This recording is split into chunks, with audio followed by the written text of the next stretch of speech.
Imagine a world where justice is written not in ink, but in blood and bone. In the Assyrian Empire, law and violence were inseparable. Courtrooms doubled as torture chambers. Their legal system was built to terrify, not rehabilitate. Brutality was systematic, controlling everyone from nobles to slaves. The fear of the executioner's hand was more powerful than any written decree. Assyrian law defaulted to mutilation and execution, even for minor offenses, so steel yourselves. We're about to walk the blood-soaked streets of Nineveh and Ashur and witness the echoes of their brutal justice. How do you build a society on terror? For the Assyrians, the answer was both simple and chilling. You make fear the very foundation of daily life. In a world where the threat of violence was ever present, the rulers of Assyria understood that the most effective way to maintain order was to make the consequences of disobedience unforgettable. The Assyrians made punishment a public spectacle. Justice wasn't hidden behind palace walls or whispered about in secret. Instead, it was dragged out into the open, where every citizen could witness the price of defiance. The city square became a stage for agony. Impalements, mutilations, and flayings were performed in full view. The suffering of the condemned was transformed into a warning, a living lesson for all who watched. Even children were brought to witness these punishments, their young minds shaped by the horror. The message was clear. The law was not just a set of rules, but a force that could reach anyone, at any time. A thief didn't just lose his freedom, he lost his hand, becoming a living warning to all. The mutilated were forced to live among their neighbors, their wounds a constant reminder of the state's power. Adulterers had their noses and ears sliced off, marked for life as pariahs. These punishments were not just physical, they were social, branding the guilty as outcasts, forever separated from the community. The state carved its laws onto bodies, turning pain into a universal language. The scars and brands became a living script, a code that everyone could read, regardless of their status or education. These punishments weren't random, they were calculated for maximum visibility and fear. The authorities chose the busiest squares and the largest crowds, ensuring that the lesson would echo through the city for days. Legal reliefs depicted flayings and impalements, immortalizing terror for future generations. These images were carved into stone so that even centuries later the message of fear would remain.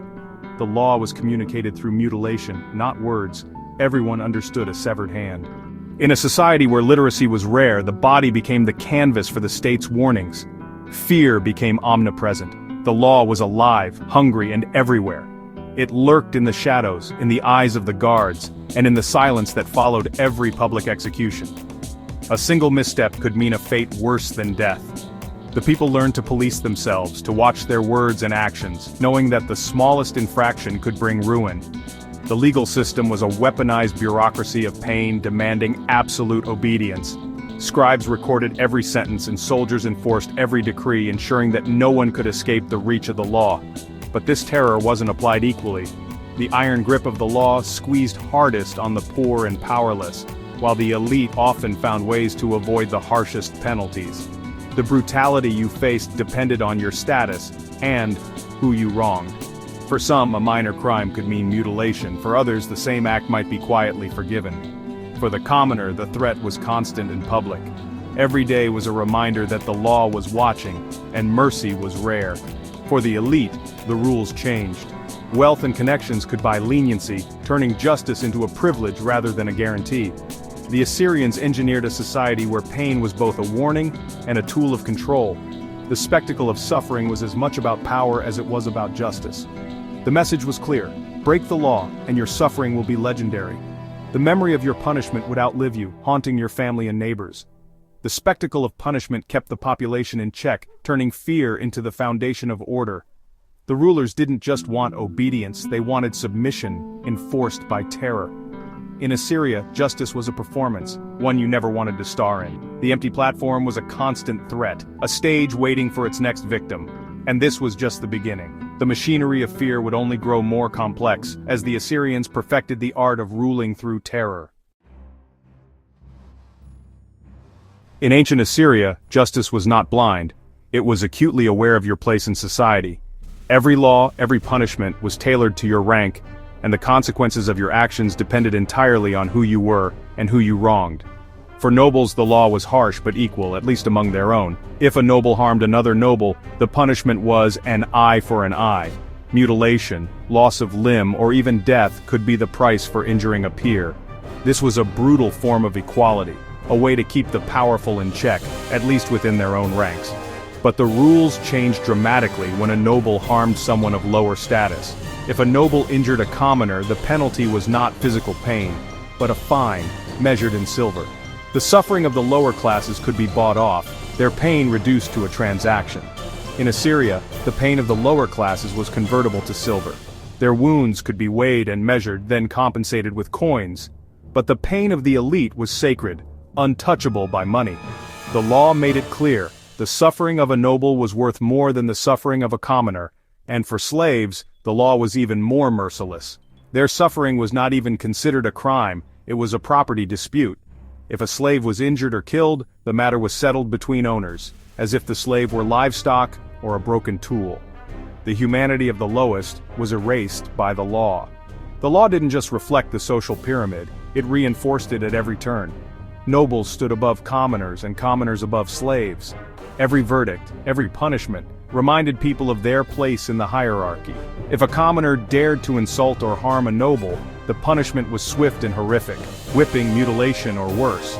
But if a noble insulted a commoner, the penalty was a mere token fee, a small price to maintain the illusion of justice. The entire system was designed to be unfair, to maintain the gulf between classes. Nobles lived in luxury behind palace gates, while commoners and slaves toiled in hardship, always aware of the invisible wall that separated them from power. The law itself was like a wall, imposing, unyielding, and often stained with blood. Violence was its mortar, holding the structure of society together through fear and force. For the lower classes, subservience was not just expected, it was a matter of survival. To challenge the order was to risk everything, and the price for defiance was often paid in blood, or in the loss of freedom. The Assyrian state was a military machine, its armies feared across the ancient world. But at home, the law was its weapon, enforcing the hierarchy with the same ruthless efficiency as its soldiers on the battlefield. The ever-present threat of disproportionate violence kept everyone in their place. The fear of punishment was a constant shadow, ensuring obedience from the lowest slave to the highest commoner. The elite were protected by the law, surrounded by guards and shielded from consequence. The weak, meanwhile, were trapped by the very same laws, unable to escape their fate. Every ruling, every verdict was more than a legal decision. It was a ritual that reaffirmed the cosmic order. In Assyria, not all pain was created equal. The suffering of the powerful echoed through the halls of justice, while the pain of the weak was barely a whisper. The law didn't just reflect hierarchy, it brutally enforced it, making sure that everyone knew their place and that the hierarchy of pain would endure for generations.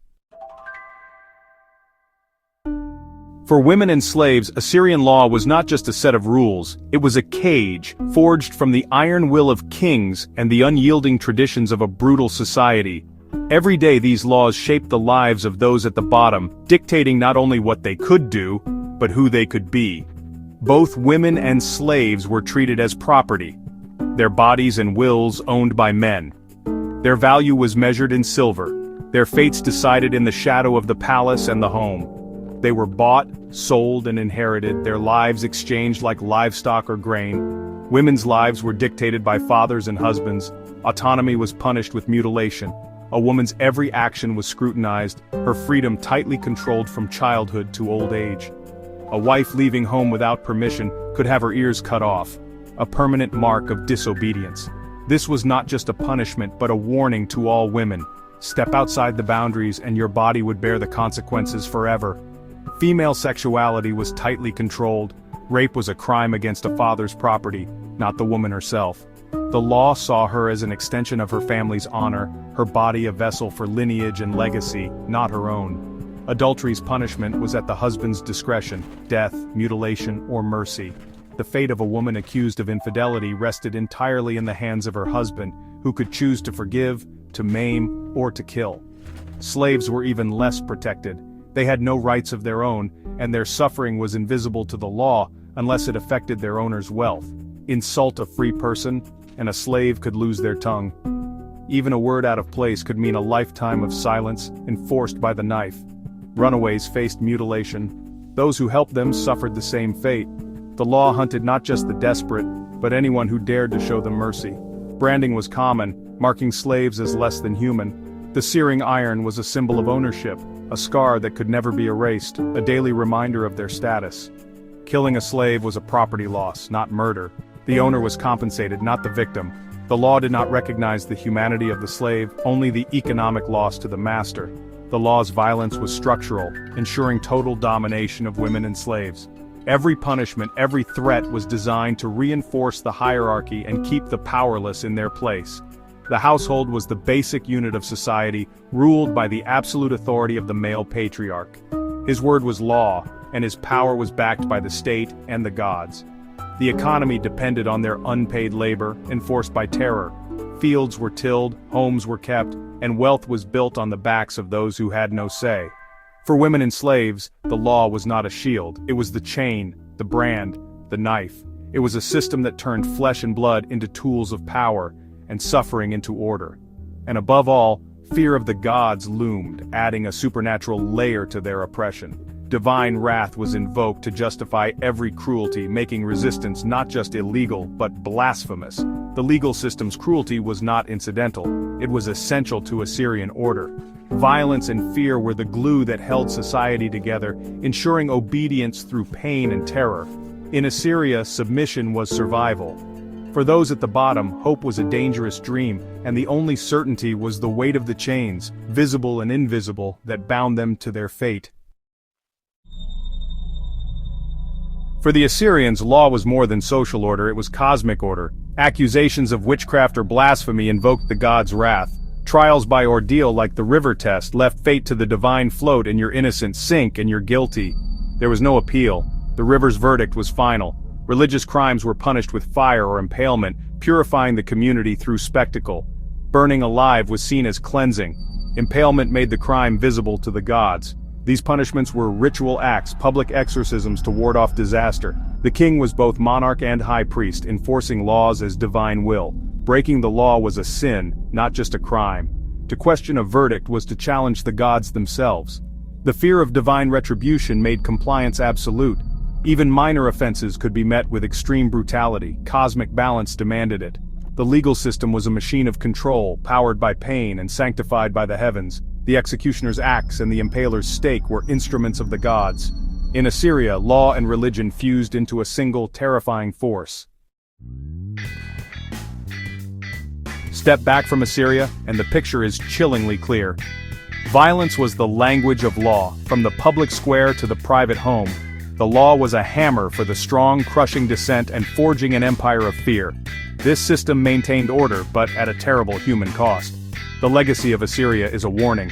Power built on terror is forever stained by suffering. Their story forces us to confront the darkest paths law and order can take. Subscribe for more deep dives into history's most shocking legal codes.